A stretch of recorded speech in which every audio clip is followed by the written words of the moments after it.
Hey yo, it is I the Great Taco, back with Deep Space Mine episode 2, or you know what I mean.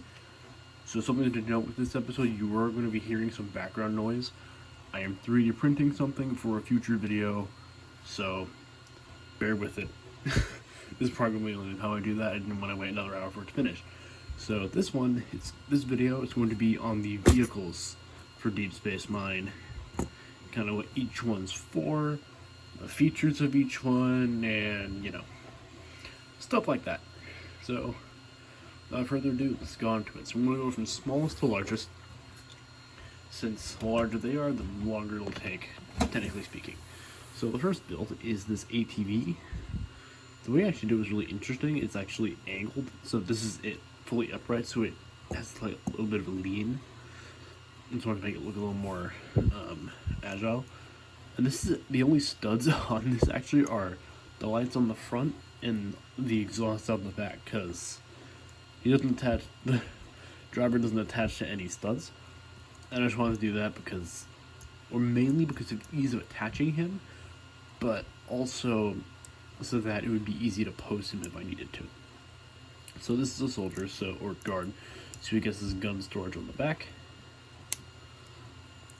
And aside from that, the actual build, there's not much else to it.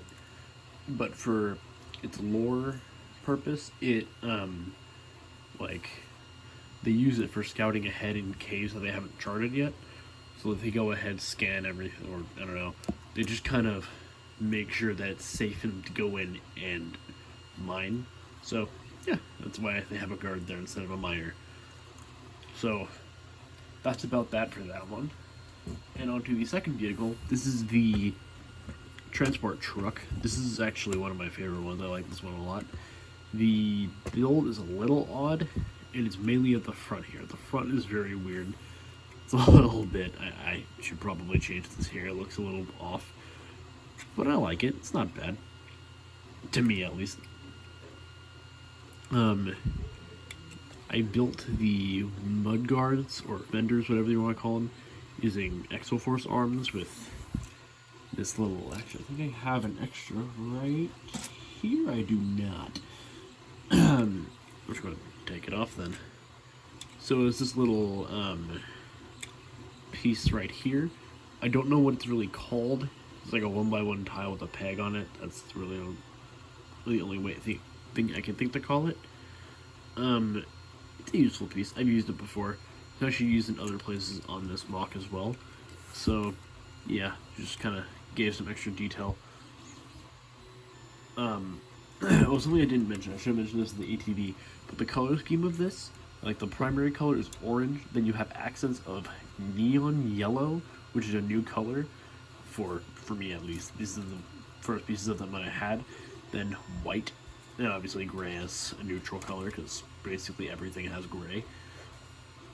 So yeah, now in here is just a chain, just a regular short chain, because what else am I going to put in there? There's a lot of other things I can put in there, but this other side doesn't have one of these. Rather, it has an opening storage compartment, which has a fire extinguisher, which doesn't look very much like a fire extinguisher, but I promise it's a fire extinguisher. So yeah, there's that. Actually closes it very nicely. The only way you can really notice is by this clip on the top, which not my favorite. I would rather it not be there, but it is what it is. Now for this back section, it actually comes off, and the back of the truck just looks like that, so you can see it is very barren without it. Who's not the off to the side for now? So this back section just has like a big plate that everything goes on. Stores a motorcycle, and it can carry more than one minifigure. I just have the foreman here because I didn't know who else to put here. It has a shovel on one side and a pickaxe on the other, or really anything else that I really wanted, like you'd want to put here. Like, they're accessory clips, you can put anything there. And then I have this like control panel, I guess you could say, right there. Not sure what it'd be for, probably for navigation or something. Then I have a jumper here with a stud on it so I can attach this mining helmet, which again uses one of those modified 1x1 tiles. just because I thought it looked better than the other mining helmet that I have, which just uses a regular 1x1 round tile. Then, of course, the railings are just these basic ones that have come in many sets over the years. Not at all rare, so I just like the way this is built. So, on to the third and final build that just broke is this. So this is the heavy transport truck, and it's more of a half track than a truck. So the treads do roll. I made sure of that. So the front of it is much larger. It is enormous.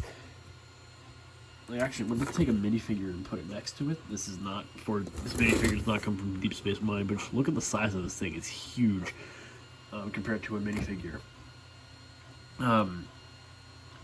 But anyway, I built this grill out front here to make it a little more imposing.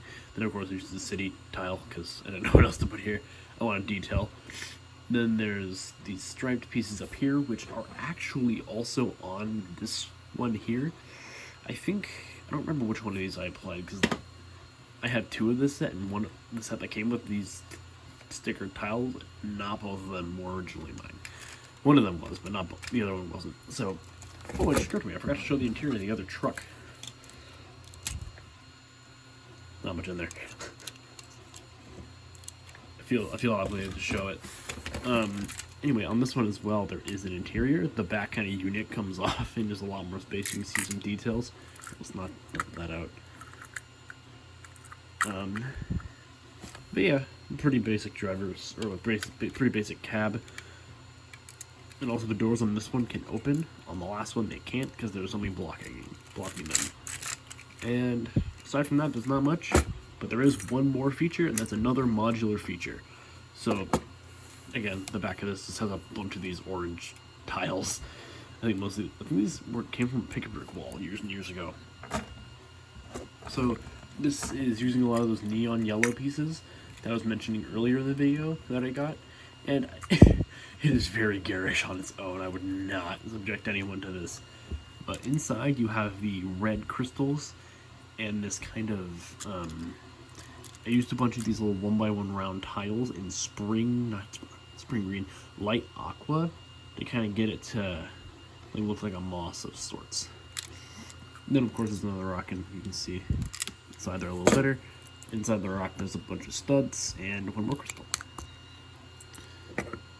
So on the modular aspect of things, if I can get this back in here, jeez.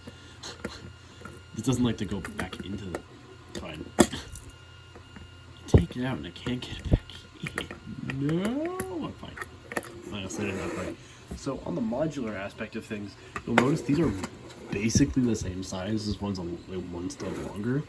Now this, I have something cool that I don't really use that often, and that's the fact that this modular for a reason.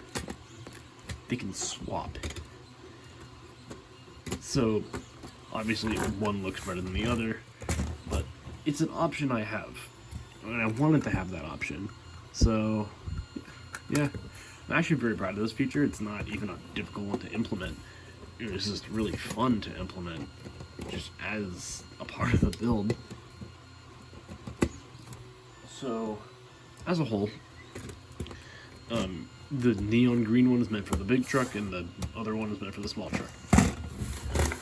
So, as a whole, kind of to wrap up the video, that's the end of the second Deep Space Mine video. The next one, which will probably be my next video, I don't think I'm going to do a weird gap like I did with the previous one because of the Taku gift with purchase, but with here, I'm probably going to do the next one in the next video, which is the landscape, which is probably my favorite feature. It's really cool, so I can't wait to show you guys that. So, ciao.